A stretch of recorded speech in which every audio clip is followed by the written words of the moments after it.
Assalamualaikum warahmatullahi wabarakatuh. Halo penikmat tim Story Dunia, apa kabar semua? Semoga semuanya selalu sehat dan bahagia, amin. Baiklah, seperti biasa kami kembali membahas profil bangsawan kerajaan, yang mana kali ini kami akan kembali membahas seorang putri dari Kekaisaran Rusia.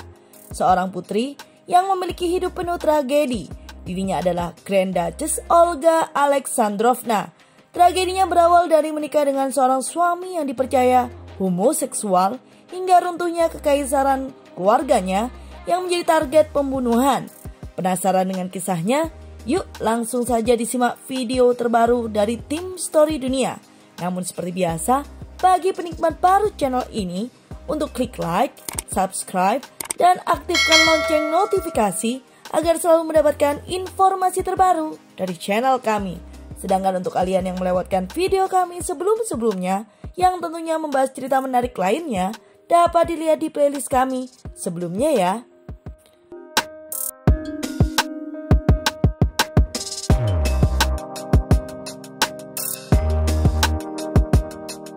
Olga Alexandrovna adalah putri bungsu Kaisar Alexander III dan permaisurinya, yakni Permaisuri Mary yang dulunya adalah Putri Dagmar dari Denmark. Ia dilahirkan pada tanggal 13 Juni 1882 di Istana Peterhof, sebelah barat pusat Saint Petersburg. Keluarga Kekaisaran Rusia sering menjadi sasaran para pembunuh. Jadi, demi alasan keamanan, Grand Duchess dibesarkan di Istana Pedesaan Gatsina sekitar 50 mil atau 80 km sebelah barat Saint Petersburg. Grand Duchess dan saudara-saudaranya diajar di rumah oleh guru privat.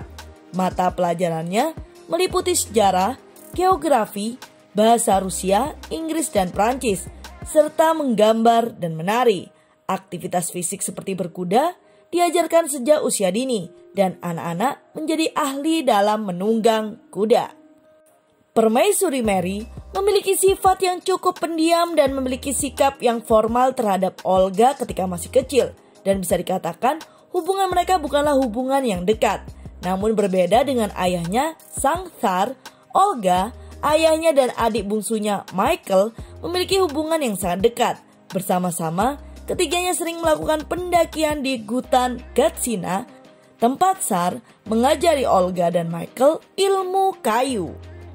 Liburan keluarga kekaisaran biasanya dilakukan pada musim panas, dan biasanya mereka menghabiskan bersama kakek nenek Olga di Denmark. Namun, pada tahun 1894, ayah Olga sakit keras dan perjalanan tahunan ke Denmark dibatalkan. Pada tanggal 13 November 1894, ia meninggal pada usia 49 tahun. Pada saat itu, Olga baru berumur 12 tahun, dan momen itu nantinya memiliki dampak emosional yang traumatis baginya.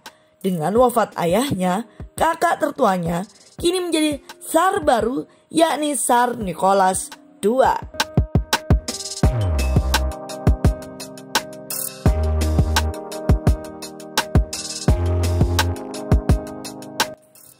Olga dijadwalkan untuk mulai bergabung dalam kehidupan masyarakat istana ketika dirinya berumur 17 tahun.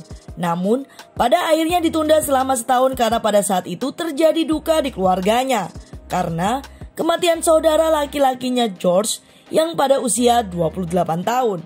Penampilan publik resmi pertamanya dimulai sejak tahun 1900.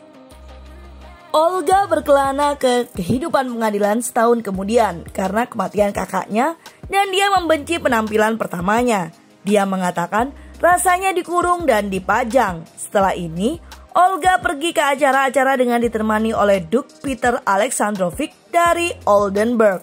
Dia adalah sepupu keduanya, dan ibu dari sang Duke dan permaisuri yang notabene adalah ibu Olga adalah teman baik. Dia juga 14 tahun lebih tua dari Olga dan secara pribadi diyakini homoseksual. Ibu mereka mengatur pernikahan mereka. Mungkin karena permaisuri ingin menjaga putrinya tetap dekat, Olga menerima proposal itu. Tidak tahu apa yang sedang dia lakukan. Mereka menikah selama 15 tahun tetapi tidak pernah menyelesaikan pernikahan mereka, dan oleh karena itu tidak memiliki anak. dan alasan homoseksual suaminya semakin terlihat kebenarannya dari tahun ke tahun. Meskipun suaminya memperlakukannya dengan baik, Olga tetaplah wanita biasa yang menginginkan cinta dan pada akhirnya menemukan pada tahun 1903 ketika dia bertemu dengan seorang pria jangkung tampan bernama Nikolai Alexandrovich Kulivkovsky. Tak lama setelah ini, dia meminta cerai pada suaminya dan suaminya tentu menolaknya. Selama bertahun-tahun, Olga terus meminta kakaknya Nicholas II untuk membantunya mengakhiri pernikahan palsu ini. Dan akhirnya, Nicholas II setuju dan membatalkannya. Dan pada akhirnya, dirinya dapat menikah dengan kekasihnya yakni Nikolai pada 16 November 1916.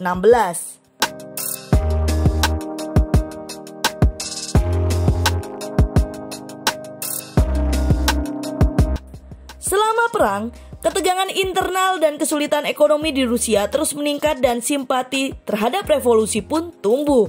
Setelah Tsar Nicholas II turun tahta pada awal tahun 1917, banyak anggota dinasti Romanov, termasuk Nicholas dan keluarga dekatnya, ditahan sebagai tahanan rumah.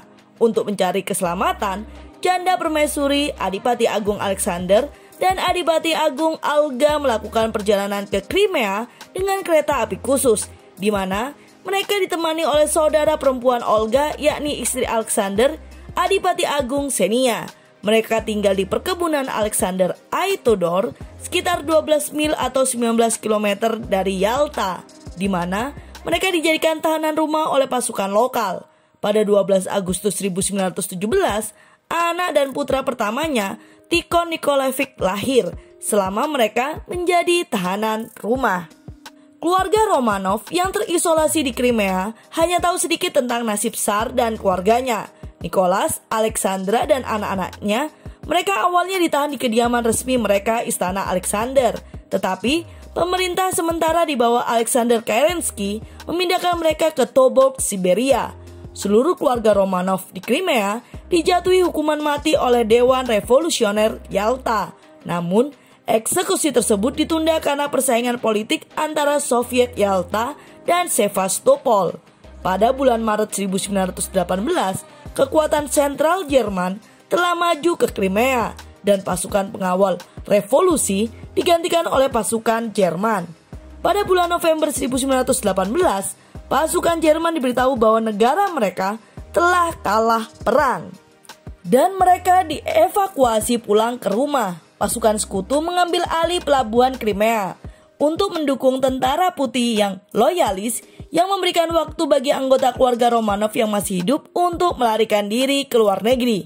Janda permaisuri dan atas desakannya sebagian besar keluarga dan teman-temannya dievakuasi oleh kapal perang Inggris HMS Marlborough.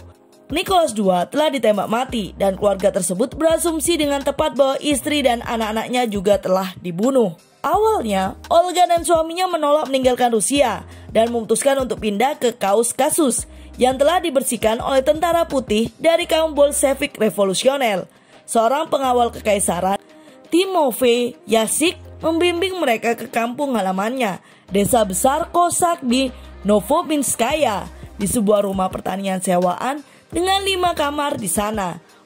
Olga melahirkan putra keduanya, Guri Nikolaevich, pada tanggal 23 April 1919. Namun, pada akhirnya pada Jumat Agung 1920, Olga dan keluarganya tiba di Copenhagen. Dirinya dipaksa untuk menemani ibundanya yang sudah semakin tua. Mereka tinggal bersama janda permaisuri, mula-mula di istana Ameliaborg dan kemudian di tanah kerajaan Hvidur, di mana Olga bertindak sebagai sekretaris dan pendamping ibunya. Karena tidak pernah menerima gagasan pernikahan putrinya dengan orang biasa, dia bersikap dingin terhadap Kulikovsky, jarang mengizinkannya hadir pada acara formal. Olga diharapkan menemani ibunya sendirian. Janda permaisuri yakni ibunda Adipati Olga meninggal pada 13 Oktober 1928. Setelah menjual tanah miliknya, Olga dan suaminya membeli sebuah pertanian di dekat Copenhagen. Itulah kesempatannya untuk menjalani kehidupan sederhana yang diinginkan dan membesarkan anak-anaknya dengan cara yang menurutnya benar. Mereka menerima kunjungan dari banyak imigran Rusia. Dia juga banyak melukis selama periode itu. terutama adegan Rusia dan Denmark, dan bahkan pernah mengadakan pameran dan lelang di berbagai kota di Eropa. Sebagian dari hasil penjualannya disumbangkan ke badan amal yang didukungnya.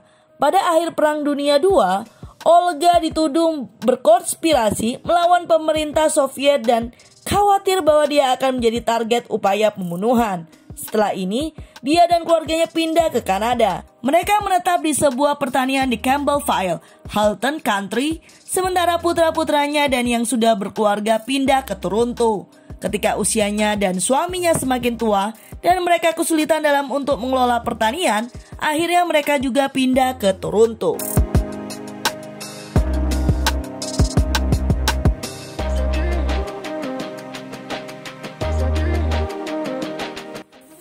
Pada tahun 1925, Olga bertemu dengan seorang wanita bernama Anna Anderson yang mengklaim bahwa dia adalah keponakannya Anastasia. Olga segera menyadari itu adalah penipuan. Anastasia sebenarnya telah dibunuh pada tahun 1918, tetapi jenazahnya baru dapat ditemukan bertahun-tahun setelah kematian Olga.